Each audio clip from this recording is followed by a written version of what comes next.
సోమన్న గారు ఈరోజు మన ప్రాంతానికి మడకసిర ప్రాంతానికి రావడం జరిగింది. ఈ సందర్భంలో ఒక అష్యూరెన్స్ ఇవ్వడం జరిగింది. గతంలో ఆనాడు లల్లూ ప్రసాద్ యాదవ్ రైల్వే మినిస్టర్గా ఉన్నటువంటి సందర్భంలో ఈ రైల్వే లైన్ మంజూరైంది. కానీ దాదాపు 16-17 సంవత్సరాలు అయినా కానీ ఎక్కడ వేసిన గొంగలు ఎక్కడే ఉంది. అదేవిధంగా ఈరోజు చూసినట్లయితే ఎన్డీఏ ప్రభుత్వం ఏర్పడి ఒక నెల రోజులు కావస్తున్నటువంటి తరుణం. ఎన్డీఏలో భాగస్వామ్య పక్షాలైనటువంటి బీజేపీ అయితేనేమి, తెలుగుదేశం అయితేనేమి, జనసేన నాయకత్వంలో ఈరోజు మనం కూడా భాగస్వామ్యం అయినాం.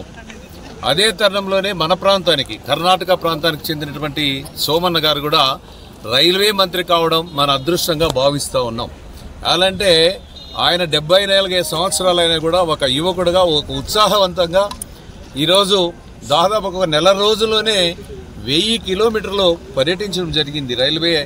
రైల్వేలకు సంబంధించినటువంటి లైన్స్ అయితేనేమి, స్టేషన్స్ అయితేనేమి, ఇవన్నిటి కూడా సందర్శించి దాన్ని త్వరితగతిన పూర్తి చేయాలనేటువంటి ఒక లక్ష్యంతో, ఒక ఉద్దేశంతో, అదేవిధంగా ప్రధానమంత్రి గారి యొక్క ఆశీస్సులతో, రైల్వే మంత్రి గారి కేంద్ర కేబినెట్ వైష్ణవ్ గారి నాయకత్వంలో, అదేవిధంగా ఈరోజు మా నాయకుడు చంద్రబాబు నాయుడు గారి యొక్క కృషి పట్టుదల వల్ల ఈరోజు ఇవన్నీ కూడా ఈ ప్రాంతానికి చెందినటువంటి రాయదుర్గం, అదేవిధంగా టుమ్కూరు లైన్ కూడా త్వరితగతిన 26కి 2026 సంవత్సరం నాటికి పూర్తి చేసి, ముఖ్యంగా ప్రధానమంత్రి గారు చంద్రబాబు నాయుడు గారి హస్తాలతో ఈ రైల్వే లైన్ కూడా పూర్తి చేసి ప్రారంభించడం జరుగుతుందని హామీ ఇచ్చారు.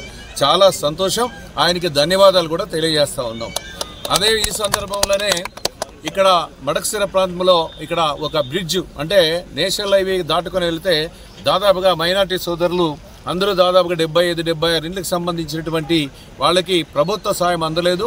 అదేవిధంగా వాళ్ళకి పునరావాసం ఇవ్వలేదు, అదేవిధంగా పట్టాలు ఇవ్వలేదు. దానికి సంబంధించినటువంటి హౌసింగ్ కూడా మంజూరు కాలేదనేటువంటి విషయాన్ని కూడా ఇక్కడ మన సోదరుడు శాసనసభ్యుడు తిప్పేస్వామి గారు కూడా మేమందరూ కూడా ఆయన దృష్టికి తీసుకురావడం, ఆయన కూడా ఇంటరాక్ట్ కావడం, త్వరితగతిన రేపటి నుండే ముఖ్యంగా ఎంక్వైరీ చేసి ఎవరైతే ఆ రైల్వే లైన్ ప్రారంభించక మునుపు ఎన్ని ఇండ్లు కట్టుకున్నారో వాళ్ళందరూ కూడా పునరావాసం అయితేనే, హౌసింగ్ అయితేనేమి అన్ని రకాల కూడా ప్రికాషన్స్ తీసుకోమని రైల్వే మంత్రి గారు కూడా ఆదేశించడం జరిగింది. చాలా సంతోషం. చాలా రోజుల నుండి పెండింగ్ ఉన్నటువంటి దీన్ని కూడా